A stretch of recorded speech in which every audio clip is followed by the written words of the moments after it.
Now watch as a robbery suspect in the white tank top fights with a loss prevention officer outside the Safeway at 22nd Avenue and East Madison Street in Seattle.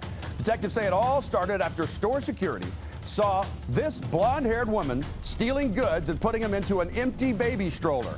Police say when she pushed it outside without paying, the loss prevention officer approached her. And that's when detectives say the guy in the white tank top walked up, showed a gun in his waistband, and threatened to shoot anybody who wanted to take his stuff.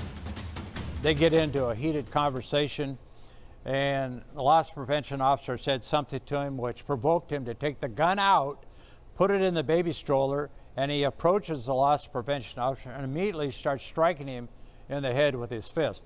Well, this Donnybrook goes on and on. There's a big fight. People start coming. And finally, it breaks up with the suspect with the white female in the stroller, and they just take off.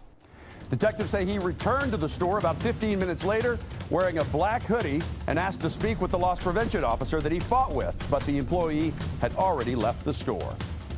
We honestly believe that this is a guy with the gun that came back and probably had the gun, and who knows what he was going to do to the loss prevention officer who he got in a fight with. So this is a very serious case.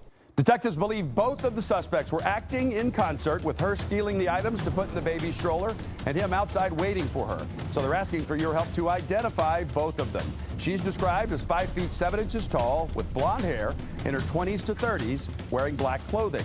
He's described as black with shoulder-length dreadlocks, 5 feet 5 inches tall, in his 20s to 30s, wearing a tank top, black hoodie, dark pants with a thick belt, and black boots. If you can identify either of the robbery suspects, please submit an anonymous tip right now to Crime Stoppers of Puget Sound. You can text the information and any photos you have through the P3 Tips app on your cell phone or call the hotline. It's 100% anonymous, and you will be paid a cash reward of up to $1,000 per suspect if it leads to an arrest.